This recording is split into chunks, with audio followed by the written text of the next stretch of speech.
សម្រាប់របៀបប្រើឆ្នាំងដុតមាន់មកបង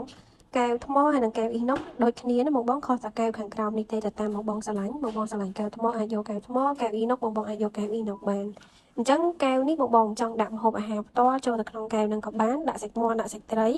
បងដាក់ចូលក៏បានហើយពេលប្រឡាក់អាចលាងសម្អាតបានធម្មតាឬបើសិនជាបងអត់ចង់ដាក់ផ្ទាល់លើកែវនឹងទេបងចង់ប្រើចានដែកអ៊ីណុកដែលគេឲ្យមកជាមួយនេះក៏បានដែរបងបកថង់ប្លាស្ទិកនឹងចេញទៅអាចដាក់ប្រើបានអញ្ចឹងចានអ៊ីណុកនេះគេឲ្យមកបន្ថែមសម្រាប់បងប្រើប្រាស់ងាយស្រួលពេលដែលបងដាក់ចាននឹងមួយជាន់ទៀតដាក់ម្ហូបអាហារពីលើចាននឹងទៅកែវខាងក្រោមហ្នឹងក៏អត់សូវប្រឡាក់ដែរអញ្ចឹងសម្រួលការលាងសម្អាតម្យ៉ាងតែបងអត់ចង់ប្រើបងចង់ដាក់ផ្ទាល់នៅក្នុងកែវហ្នឹងក៏បានសម្រាប់ຂະຫນាត17លីត្រដែលបងទិញទៅបើសិនជាបងចង់ប្រើតែមួយជាន់ដូចក្នុងវីដេអូនេះវាស្មើ12លីត្រអាំងសាច់មាន់មួយទាំងមូលអាំងបានទេបងឬក៏2ក៏បានដែរប្រើតែប៉ុណ្្នឹងក៏បានតែបងអាំងសាច់ច្រើនមែនតើហ្មងចឹងបងអាចតកម្ពស់បានអាចតមួយកង់ទៀតវាទៅជា17លីត្រកាន់តែខ្ពស់ជាងមុនចឹងដល់ពេលបងតកម្ពស់ថែមមួយកង់ទៀតទៅវាបានកាន់តែខ្ពស់17លីត្រហើយបងអាចយកគម្របក្បាលម៉ាស៊ីនខាងលើគ្របបានធម្មតា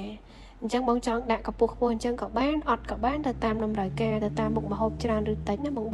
ហើយបន្ថែមពីនេះទៀតបងគេមានមកជាមួយនឹងជើងត្រចង្អើនេះមានខ្ពស់មួយមានទាបមួយអញ្ចឹងបងអាចដាក់ប្រើបានដាក់តែមួយជាន់ក៏បានពីរជាន់ក៏បានប្រើទាបក៏បានខ្ពស់ក៏បានទៅតាមមុខម្ហូបរបស់បងអាំងត្រីងៀតអីហ្នឹងណាបងអាចប្រើបានតាមតម្រូវការអញ្ចឹងខ្ញុំឧទាហរណ៍ជូនបងដោយសារខ្ញុំមានដាក់អាំងអីប៉ុន្តែបងអាចប្រើប្រាស់បានដោយដាក់ម្ហូបអាហារហើយដោតខ្សែភ្លើងកុងតាក់វានៅខាងលើនេះបងអាចមើលបានកុងតាក់នៅខាងនេះគឺកំណត់កម្ដៅ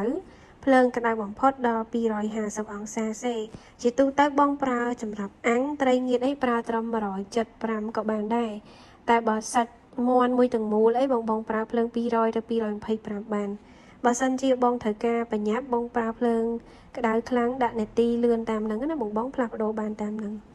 ហើយកុងតាក់មួយទៀតនេះសម្រាប់កំណត់នាទីមានដល់60នាទី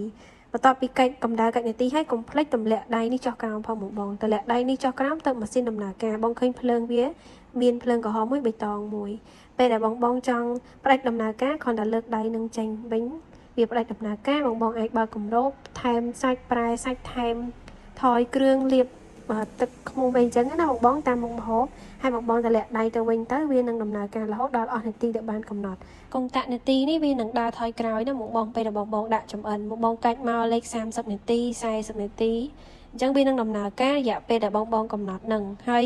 វានឹងដើរត្រឡប់ថយក្រោយណាបងកុងតាក់នាទីរហូតដល់0គឺវាដល់ម៉ោងរបស់វាតាមក្នុងករណីមួយទៀតបើសិនជាបងដាក់30នាទីប៉ុន្តែដើរទៅតែបាន20នាទីបងមើលទៅវាឆ្អិនហើយបងចង់ឈប់ត្រឹមហ្នឹងអញ្ចឹងបងអាចកាច់កុងតាក់កម្ដៅបិទបានហើយលើកដៃម៉ាស៊ីនដកខ្សែភ្លើងដកម្ហូបអាហារចេញបានធម្មតាកុងតាក់នាទីបងមិនចាំបាច់កាច់វាត្រឡប់ថយក្រោយក៏បានដែរបងព្រោះកន្លែងហ្នឹងបើសិនជាកាច់ញឹកញាប់ពេកវាអាចនឹងឆាប់បន្ថែមពីនឹងទៀតបងក្នុងឈុតហ្នឹងគេមានមកប្រាប់ចាប់អញ្ចឹងប្រាប់ចាប់នេះបងប្រើសម្រាប់ចាប់ថាសឬក៏ចាប់ចង្អើរនេះបានការពារការលាក់ដៃបងក្នុងមួយឈុតនឹងទាំងអស់បងអាចលាងទឹកលាងសាប៊ូបានសម្អាតបានទាំងអស់ណាបងលើកលែងតែក្បាលម៉ាស៊ីនមួយបងក្បាលម៉ាស៊ីនដែលកន្លែងយើងដោតខ្សែភ្លើងហ្នឹងអត់អាចលាងសម្អាតបានទេបងបើសិនជាប្រឡាក់បងអាចដាក់